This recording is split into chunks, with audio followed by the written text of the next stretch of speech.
Assalamualaikum warahmatullahi wabarakatuh. Sebelumnya perkenalkan, nama saya Rizatul Mas'ulah dengan NIM 2005120404 dari kelas TI 2020B.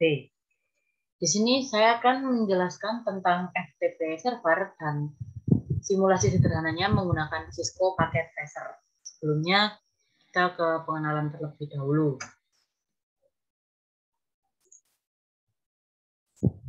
Apa itu FTP server? FTP server atau File Transfer Protocol adalah internet service yang dirancang untuk membuat sambungan ke server internet tertentu atau komputer, sehingga user dapat mengirimkan file ke komputer dengan mendownloadnya atau mengirimkan file ke server dengan menguploadnya. FTP saat ini banyak digunakan untuk melakukan pertukaran data karena lebih mudah daripada menggunakan perangkat kabel atau fisik. Kemudian fungsi FTP. Ada beberapa fungsi FTP yang banyak digunakan, seperti untuk mengunggah halaman website ke halaman internet melalui web hosting. Fungsi lain seperti memperbarui revisi dari program yang dilakukan oleh aplikasi developer. Nah, berikut ini adalah fungsi dari FTP sendiri. Yang pertama, melakukan upload halaman website ke dalam web server atau web hosting ke internet. Menjelajah dan mengunduh file dari situs perangkat lunak publik. Mengirimkan file yang berukuran besar menjadi 2 partisi yang mungkin saja terlalu besar untuk lampiran di dalam email mengunduh, dan melakukan upload konten seperti tugas kuliah ke FTP server. Dan yang terakhir, mendistribusikan revisi terakhir program yang dilakukan oleh pengembang perangkat lunak. Kemudian aplikasi FTP client. Di internet saat ini banyak sekali aplikasi FTP client yang tersedia. Salah satunya adalah FileZilla. Aplikasi FTP ini banyak digunakan untuk melakukan remote FTP. Tidak hanya lengkap, melainkan juga dapat digunakan berbagai macam sistem operasi seperti Linux dan Windows. Nah, berikut ini adalah 3 contoh FTP client yang tersedia di internet. Yang pertama, FileZilla. FTP client merupakan FTP client yang banyak digunakan untuk melakukan koneksi remote FTP dengan fitur yang lengkap.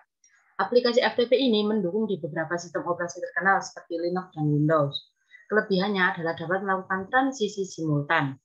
Ketika mengupload file tetapi koneksi terputus, maka dapat diulang kembali. Namun, aplikasi FTP ini memiliki kekurangan, yaitu membutuhkan waktu yang lama untuk mengunggah berkas atau file. Jadi, semakin banyak dan semakin besar berkas, maka semakin lama pula proses upload-nya. Yang kedua adalah WinSCP. Walaupun tidak sepopuler FileZilla, WinSCP merupakan aplikasi yang juga cukup populer, apalagi untuk pengguna Windows. Beberapa protokol yang dapat ditangani oleh WinSCP adalah SFTP.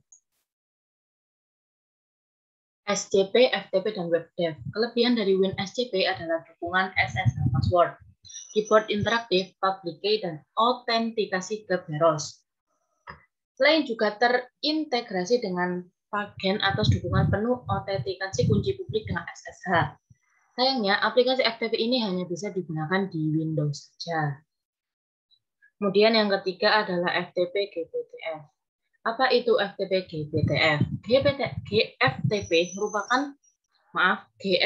merupakan aplikasi FTP client yang hanya tersedia di sistem operasi Linux. Aplikasi ini adalah proyek sumber terbuka, jadi boleh dikembangkan dan dipakai oleh siapa saja. Sudah mendukung protokol FTP, FTPS, HTTP, HTTPS, SSH, dan SSP. Sayangnya, aplikasi FTP ini hanya bisa digunakan untuk melakukan koneksi FTP menggunakan antar jaringan lokal saja. Nah, jadi adanya fitur FTP ini memudahkan untuk mengelola file website yang berada pada halaman hosting.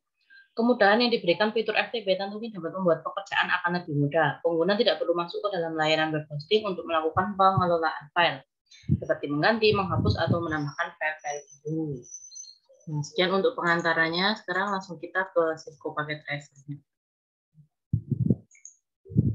Untuk mempersingkat waktu, saya juga sudah menyediakannya. Ini juga diambil dari praktikum lalu, yaitu gabungan antara praktikum subnetting, routing statik, dan jaringan wireless. Ini juga kemarin masih sisa untuk kali ini kita akan fokus ke FTP servernya. Sebelumnya, cara kerja FTP. Saya akan menjelaskan sedikit tentang cara kerja FTP. FTP bekerja dengan mengandalkan autentikasi standar yang meminta pengguna komputer memasukkan username dan password untuk bisa mengakses data. Tiap kali kamu ingin mengunduh, mengunggah, ataupun melakukan aksi lain terhadap data dalam komputer, maka diperlukan akses dari FTP untuk perintah yang kamu lakukan. Password dan username itulah yang menjadi kunci akses untuk mengakses data di dalamnya. Dengan password dan username yang diberikan oleh FTP, kamu bisa leluasa memindahkan, menyalin, membuat, dan menghapus data yang ada di dalam direktori penyimpanan komputer. Namun, sebelum terjadi pertukaran data tersebut, FTP client terlebih dahulu harus melakukan permintaan koneksi terhadap FTP server. Jika FTP client terhubung ke FTP server, barulah di situ terjadi aktivitas yang kerap kamu lakukan seperti mengunduh data, mengunggah, dan sebagainya. Di sini saya akan menjelaskan ulang. Jadi yang kita butuhkan tentu saja satu buah switch yang diberi nama switch wireless.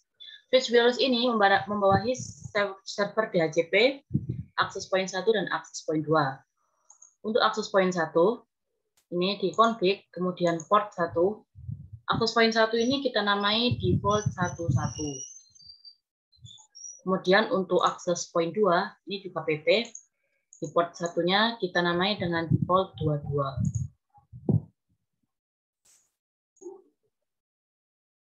Nah, kemudian yang kita butuhkan yaitu smartphone 0 dan tablet PC 0. Di smartphone ini kita nggak ngeset apa-apa ya. Sama dengan di tablet PC juga kita tidak set apa-apa. Yang set adalah di ini, di server DHCP-nya. Di server ini IP-nya 192.168.1.253 dengan subnet max-nya 255.255.255.128 dan default gateway-nya 192.168.1.254.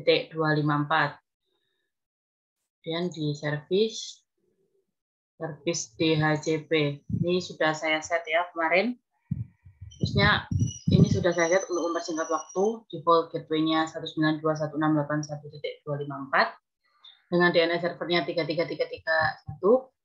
Ntar IP address-nya ini 128.128 106 langsung add. Jadi nanti muncul seperti ini. Ini sudah saya set sebelumnya. Kemudian kita beralih ke PC yang terhubung dengan router 2. Hanya menggunakan 4 PC saja seperti biasa. PC 1 dengan IP-nya 1.1, subnet max-nya 255.192, default gateway-nya 1.62 dan DNS server-nya 331. Oh, ini karena masih sisa kemarin jadi masih ada DNS server. PC 2 sama dengan PC 1 yang membedakan hanya IP-nya yaitu 1.2. Dan untuk PC 3 ini IP-nya 1.65, subnet max-nya dan gateway-nya masih sama. Berikut juga dengan PC yang 4, yang menunjukkan hanya dia 1.65. Ini 1.66, maaf. Kemudian routernya juga masih sama, pengaturannya sama seperti ketika routing dinamik, kita menggunakan RIP. Router 1 ini masih sama, fast Ethernet 0, fast Ethernet 1, yang nggak usah. Serial 2, serial 3, jangan lupa di-on-kan. Kemudian CLI-nya juga sama, menggunakan no auto summary dan version 2. Version 2 ditandai sudah dengan jika RIP, nah ini sudah saya set jadi version 2. RIP-nya juga 12.12.12.0, 13.13.0, dan ini. Router 2 juga masih sama, menggunakan fast Ethernet 0, fast Ethernet 1, serial 2, serial 3. Kemudian untuk RIP-nya, ini juga sudah no auto summary, dan version 2, ini sudah versi 2, network-nya 12, 23, dan ini. Kemudian untuk router 3, masih sama juga, fast Ethernet 0, fast Ethernet 1, serial 2, serial 3, RIP, jangan lupa no auto summary-nya, ditulis di CLI, karena saya sudah. Nih, sama RIP-nya. Nah, yang di sini yang membedakan adalah saya menambahkan FTP server. Karena kemarin web server dan sekarang FTP-nya saya set terlebih dahulu. IP FTP-nya 43.2 dengan subnet max 25.0 dan default gateway-nya 43.3. Ini juga sudah saya set. Nah, kemudian kita masuk ke perintahnya. Buatlah skema jaringan seperti gambar dan perhatikan jaringan berfungsi dengan baik, terutama jaringan di PC1, PC4, dan laptop dan smartphone. Nah, kita coba ping. Dari PC1, command prompt, ping 43434322. Si menunggu hasil pingnya apakah sudah terhubung. Nah, ini berarti sudah terhubung ke ini ya, ke FTP servernya. PC1, kemudian kita coba di PC3, sama di command prompt, ping 43434322.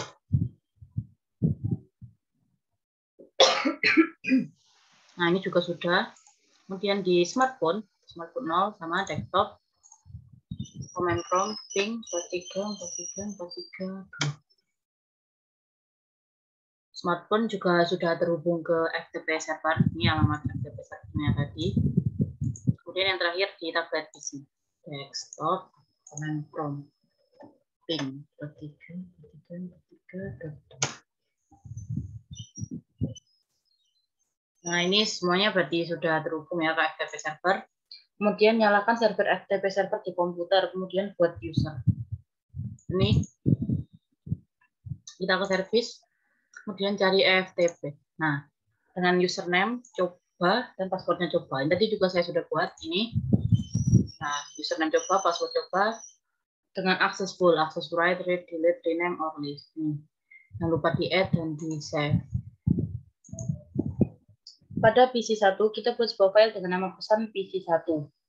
Nah, ini buka PC1 kemudian ke text editor. Tulisannya adalah ini isi pesan. Kita cek ini isi pesan PC1. Oh, isi pesan dari PC1. Kemudian kita save saja, Ctrl S. Namanya kita beri nama PC1. Ini saja PC1. Nah, setelah itu cek apakah file ini, kita cek di PC1 apakah sudah ada dengan mengetik dir atau directory di command prompt. Directory. Nah, berarti sudah ya dua file ini. Setelah itu kita buat FTP server koneksinya dengan memasukkan username password. Berarti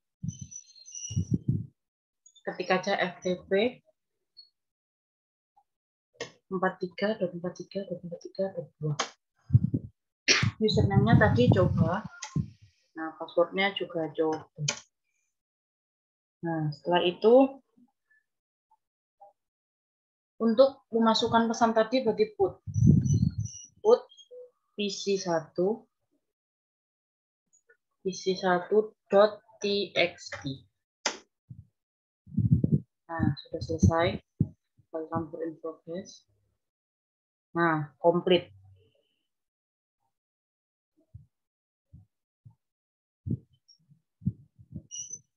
Setelah itu kita bisa cek direktorinya dir. Nah, ini sudah masuk ya.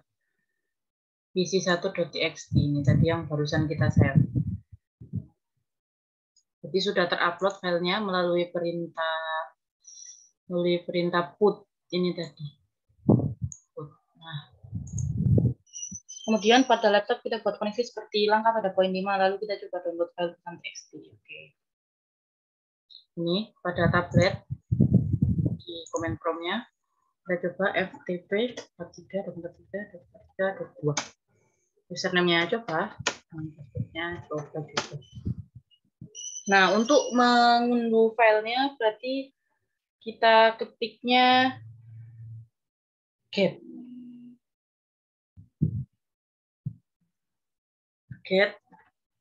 PC1. Nah, ini sudah melalui perintah get. Ini sudah. Transfer in progress.